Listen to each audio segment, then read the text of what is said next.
With us this morning from Washington to talk about the debt ceiling, Congressman Tom Graves of Georgia. He says he will not vote to raise the debt ceiling without significant spending cuts. Tom, who has the Tea Party's backing, was one of 103 House Republicans to sign the Cut, Cap, and Balance pledge. He serves on the House Committee on Appropriations, playing a central role in the deficit debate. Congressman, welcome to the Inside Track. I want to ask you a question about a newspaper op-ed, believe it or not. It was just this Monday that David Brooks of the New York Times said that House Republicans like yourself would be crazy not to accept the deal the president is putting on the table. Unprecedented concessions on spending, especially for entitlement programs such as Medicare. He called it the mother of all no-brainers. Do you agree? Is there something to what he says, or is there a reason that you can help to articulate for us that he's wrong and you need to stand firm?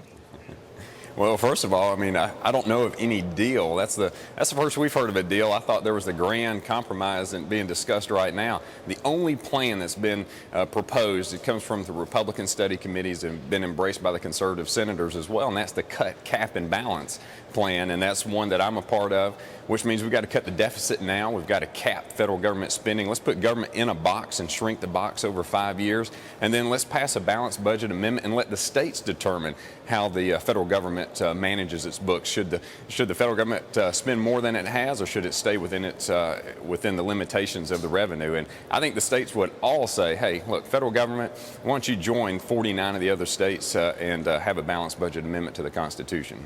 Congressman, are you in principle open to the idea of a compromise, which is to say getting much of what you want, but also having to give something up in return?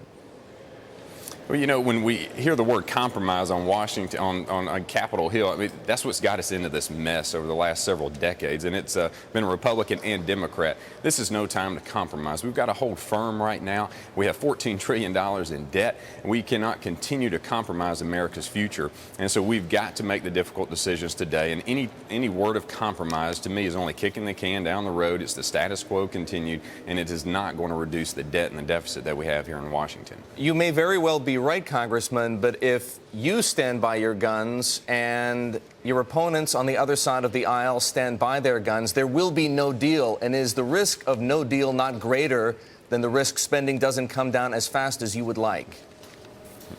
Well, you know, a lot of people talk about the risk of no deal, and I think we need to be discussing what is the risk if we continue what we've been doing, and that to me is far greater. We cannot sustain the debt load that we have. It's going to crush our children and grandchildren. My 11-year-old son has been with me this week in Washington, and he said to me the other day, he said, Dad, can y'all fix this debt mess, because I don't want to pay $60,000 when I get older. And you think about that, it's a young man, 11 years old, probably gets, what, a couple dollars a week in allowance. He knows that he cannot dig out from underneath that debt that we're putting on him and on everyone else. So it's time to make the difficult decisions. And I think, look, balancing the budget, is that very difficult at all? I mean, that is one of the most reasonable requests I think anyone could ask, and it is, hey, Washington, only spend what you have. Congressman, I want to make sure that everybody's certain and understands exactly where you stand. Are you saying then, and I don't want to put words in your mouth, that you would be willing to see the August the 2nd deadline come and go with no deal on the debt ceiling in order to get what you say is absolutely necessary, which is spending cuts that make some meaningful reductions in the deficit over the long term?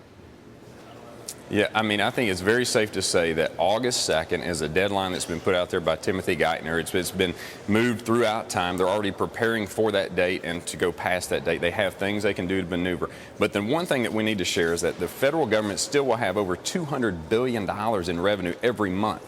The taxpayers of this country still will be taxed, and it will be taken from them, and it will be spent. And it will be the president and the Treasury Secretary determining how they allocate those funds. So I'm willing to stand firm for a balanced budget amendment, for caps on federal spending, and for significant cuts today in order to save the next generation. Do you think it would be okay, Congressman, if the U.S. were to default even selectively on some of its Treasury debt? Well, and I don't know that the U.S. would default. As I said, there is going to be plenty of revenue. Not so much if it would, Congressman, but would it be okay if it did, if that's what it took to move the ball forward? I don't think you reach that point at all. I don't think that happens. I think you still have plenty of revenue to pay the interest. You have plenty of revenue to pay a lot of the federal government. I mean, you're going to have 2/3 of all the revenue that the federal government requires to fund its programs available each and every month. So it's I guess, a question of managing the cash flow and making difficult decisions, and that's what the President and Timothy Guyton are going to have to do if they don't move to the position of living within our means as a federal government. Congressman, thanks for joining us. As you just pointed out, Thank you for having me. standing firm on the cut, cap, and balance plan, Congressman Tom Graves.